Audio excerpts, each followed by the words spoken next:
Bismillahirrahmanirrahim. Assalamualaikum warahmatullahi wabarakatuh. Saya Hadi Juliasman, nomor absen 14, kelas 12 MIA 7. Saya akan membuat video pembahasan soal tentang kuat medan listrik. Soalnya dua buah partikel bermuatan 5 nanocoulomb berada di titik B dan C, bujur sangkar ABCD dengan sisi 20 cm. Tentukan. Yang A, resultan kuat medan listrik di titik A. Yang B, besar muatan dan jenis muatan yang harus diletakkan di titik D supaya resultan medan listrik di titik A sama dengan 0. Baiklah, yang pertama kita buat diketahui.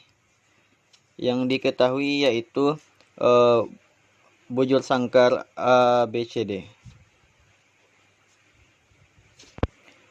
ABCD dengan panjang sisinya sama dengan 20 cm. Ini sama dengan 2 kali 10 pangkat min 1 meter. Selanjutnya diketahui di sini ada dua titik yang sudah diberi muatan, yaitu titik B dan titik C. Lalu ada QB sama dengan 5 nanocoulomb sama dengan 5 kali 10 pangkat min 9 coulomb. QC juga 5 nanocoulomb sama dengan 5 kali 10 pangkat min 9 coulomb. Lalu yang ditanyakan yaitu yang A, kuat medan listrik di titik A. Yang B, jika EA sama dengan 0, berapa QD? Baiklah, selanjutnya kita jawab soalnya. Yang pertama yaitu tentang EA. Jika kita lihat di sini antara A dari titik A ke B, di B ini ada muatan sebesar 5 nanocoulomb. Lalu muatan ini muatannya positif, sehingga arahnya adalah ke kiri. Ini sama dengan EB. Selanjutnya di EC juga ada plus 5 nanocoulomb, sehingga arahnya ke atas. Ini adalah kuat medan listrik C di titik A. Sebenarnya EC dan EB ini harusnya sama panjang, karena mereka sama besar dan jaraknya sama. Lalu yang akan kita cari adalah resultan dari keduanya. Resultan EB dan EC itulah EA. Nah, di sini pertama kita tentukan nilai EB. EB kuat medan listrik B di titik A, K kali QB per RAB kuadrat sama dengan 9 dikali 10 pangkat 9 dikali QB tadi 5 kali 10 pangkat min 9 per RAB adalah 20 cm, 2 kali 10 pangkat min 1 meter. Itu tuh dikuadratkan sehingga bisa kita tulis 2 kali 10 pangkat min 1 kali 2 kali 10 pangkat min 1. Lalu kita sederhanakan. 10 pangkat 9 dengan 10 pangkat min 9 saling meniadakan. Habis. Lalu 9 kali 5 sama dengan 45 per 2 kali 2, 4 dikali 10 pangkat min 1 dan 10 pangkat min 1 naik ke atas jadinya 10 pangkat 2.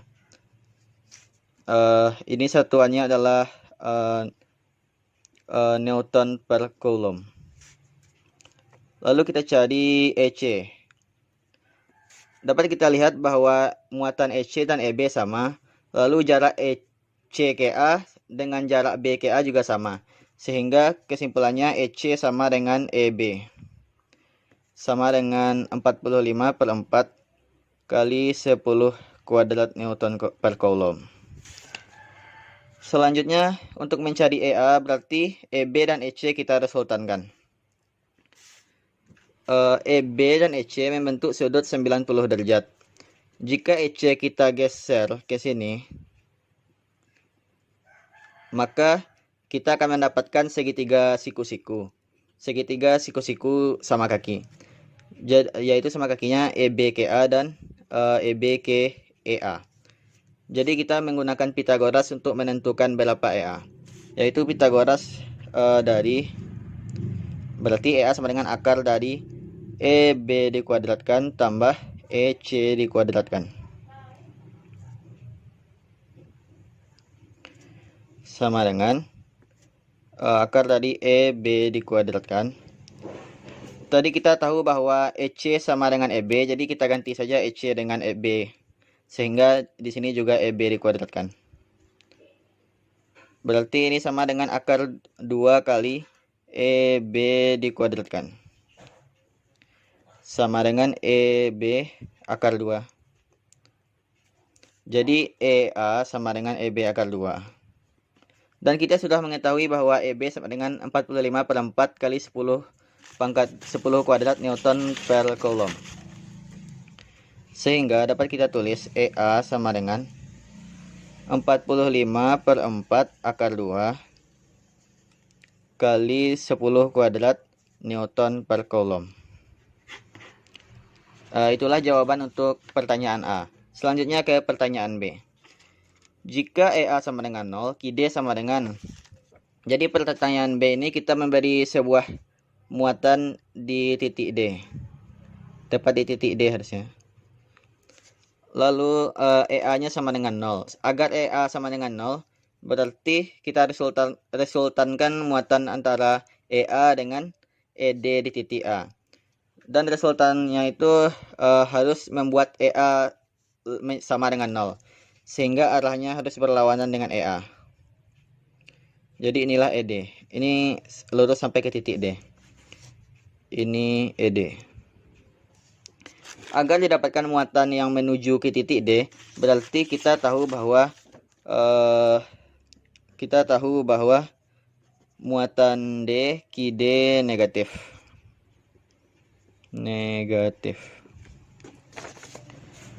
Nah, selanjutnya karena kita mengatakan bahwa sigma EA sama dengan 0, berarti sigma EA sama dengan EA yang tadi dikurang dengan ED sama dengan 0.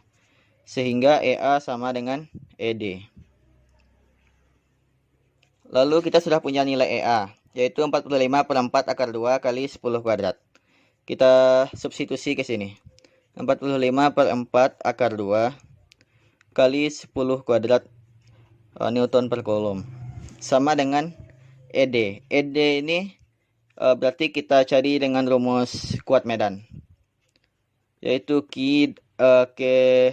kali QD per RAD dikuadratkan. Lalu kita salin lagi 45/4 akar 2 kali 10 kuadrat. K-nya sama dengan 9 kali 10 pangkat 9. QD-nya itu yang kita cari. Per RAD. Kita tahu bahwa ini adalah bujur sangkar, sehingga diagonal bidang bujur sangkar adalah sisi akar 2. Sehingga RAD-nya sama dengan 2 akar 2 kali 10 pangkat min 1 meter. Karena dia dikuadratkan, berarti kita tulis 2 kali. 2 akar 2 kali 10 pangkat min 1 kali 2 akar 2 kali 10 pangkat min 1. Lalu di sini kita ada beberapa yang bisa kita sederhanakan, yaitu 9 dengan 45 dapatnya 5. Lalu 2 dengan 4 dengan 2 lagi di sini. Lalu 10 kuadrat dengan 10 pangkat min 1 10 pangkat min 1. Ini habis. Sehingga setelah selesai yang bisa disederhanakan, Selanjutnya kita cari Qd. Berarti Qd sama dengan, di sini tersisa 5 akar 2, 5 akar 2 kali yang di bawah ini kali silang akar 2 kali akar 2 lagi per, di sini 10 pangkat 9. Qd sama dengan akar 2 kali akar 2 sama dengan 2 dikali 5 akar 2, 10 akar 2 kali 10 pangkat min 9. Jadi Qd itu sama dengan 10 akar 2 kali 10 pangkat min 9 coulomb. Atau bisa kita tulis Qd sama dengan 10 akar 2 nanocoulomb.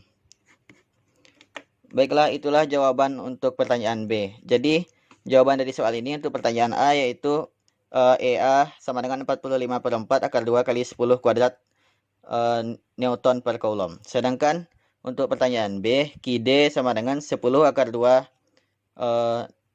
nanocoulomb. Selanjutnya catatan saya tentang hukum Gauss.